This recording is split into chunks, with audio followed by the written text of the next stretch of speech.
Welcome to the MMA show. I'm Mark the Muscle Mo Wilson. I'm Master Wang. We're here to talk about UFC 107. That's the one after 106. That joke gets old real quick. We'll keep it going though, we'll keep it going. As you probably know, if you've subscribed or you've just been watching for the first time, we've run a competition. What a competition it is, Mark. What a response. Thanks for everybody that entered. Obviously there's a real prize now, which is a big bonus. Oh yes. So what a prize it is. Oh. Fantastic. Tito's autobiography. Yes. That's it there. It's good. And the way it worked out was, I was top of the tree. I shot your bus. Okay, Rob was at the bottom. And how we're going to work it is, there's 4 people tied with 1 point less than me, and what we're going to do is we're going to draw that live on the show. 1 person less than me. So that's at the end, we're going to draw that, so Ken, that was a couple of good people, and you know who you are because you've been following it, putting in the comments and subscribing. Some good picks as well. So UFC 107, it's in a place called Memphis, Tennessee. First time I've ever been there. Some fantastic fights. Who's your picks? Okay, well the first fight starting off, BJ Penn. I like BJ, he's quite good. Versus Diego Sanchez. Yeah! Yes! Yes! Yes! Did he? Well, I like to break that fight down looking at it. BJ, clinical stand-up, good boxer. Diego Sanchez, more of a brawler. Grappling wise, I see it being BJ great jiu-jitsu. Diego Sanchez, not too bad, but he does his best work for the top, and I just don't see him being able to take BJ down. Great takedown defence. Also, a wee stat I learned the other day, just speaking about it there, BJ's never tapped MD for the bottom. I think that's a fantastic stat, just because Joe Rogan likes to lick his fucking rectum pipe with the best BJ, this guy is gifted, he is the prodigy, etc, etc. BJJ, he competed in 2 years in. Only non-Brazilian or whatever at the time. I don't know if it's still the case to win the Jiu-Jitsu World Championships or whatever. Yes! Yes! Yes! Sanchez is going to win, man. He's crazy. He's got a crazy belief in himself. He's huge at that weight. He's fast. He's like an energy bunny, and he's going to rip through him. Hey, it's a live call for the MMA show. We're not going to take it. It's BJ Penn. This is what happens. This is what happens when you're broadcasting live. That phone's really ringing. Right, so who are you going to go for? I'm going to go BJ. I'm going BJ. And I'm going to go Diego Sanchez, so no, we're not going to edit that out. There's only 2 guys ever held BJ down, Hughes and GSP. I don't see Sanchez being able to do that if he does get him to the ground. And as I say, he's a brawler. I think he'd lose in the stand-up, so definitely BJ. Sanchez. Okay, that's a divide first off the bat. I like that. I like it. Next fight, I think this will be a real interesting fight. I know Mir's been showing a lot of stand-up skills recently, but I think it's basically coming down to grappler versus striker, and Frank Mir versus Czech Congo. Czech Congo. How do you see that panning out? Very simple. Frank Mir is a cock, and if you watch which were favourited to the 107 pre-fight sort of thing, Czech Congo talks. He talks too much. Keeps on saying, Frank Mir talks too much. He comes across as a good guy, intelligent, and he's there to fight. Frank Mir just talks. He's a cock. Hate that guy. A passion, and I hope he gets a good knuckle sandwich, and that's it. Big racehorse, thoroughbred, Congo Frenchman is going to soften him. The only issue I've got is I know Mir will want to take it to the ground, but his takedowns are garbage. But by the same token, Congo's takedown defence is also garbage, so it could go either way.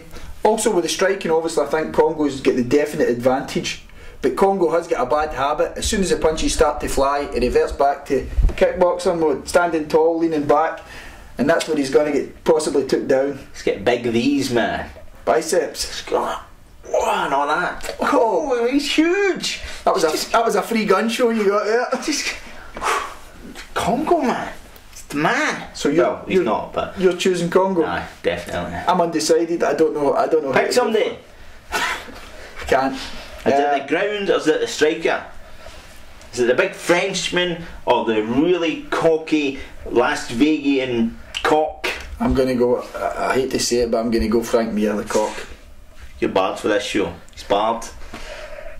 It's shocking. Shocking. Oh, what's that? Is that our sponsors?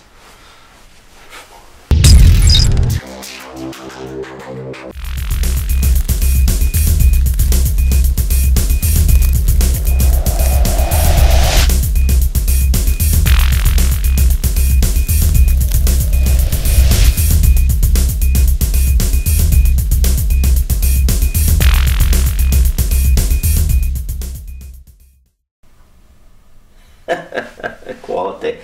You like that? You like that? You like that? It's a good reading. Get some of that stuff, gives you.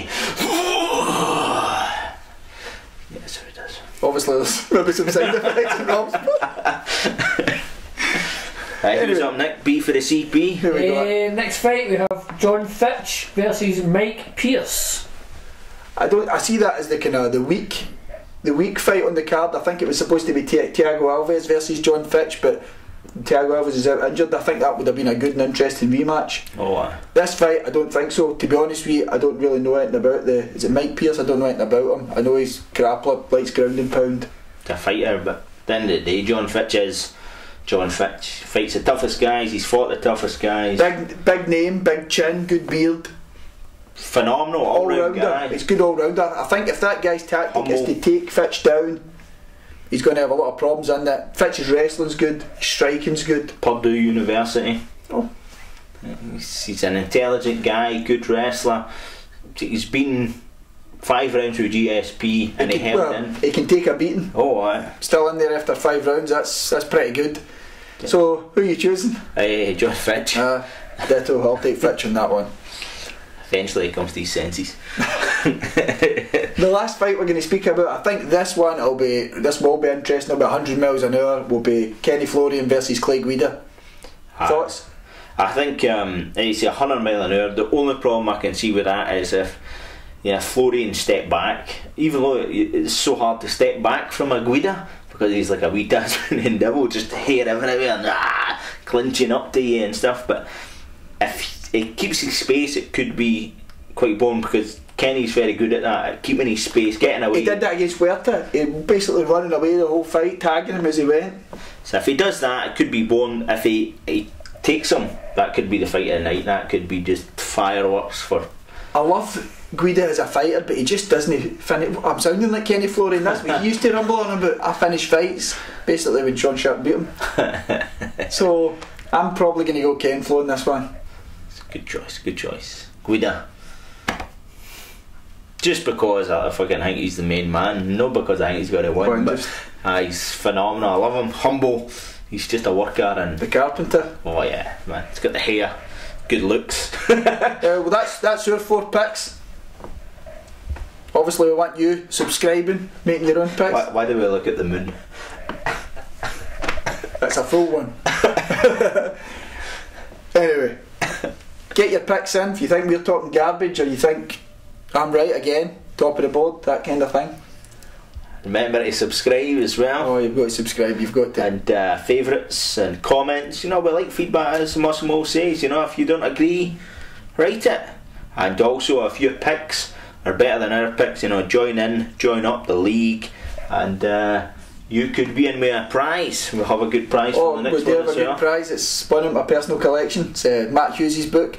Basically, it'll be the most points accumulated for this UFC and when 108.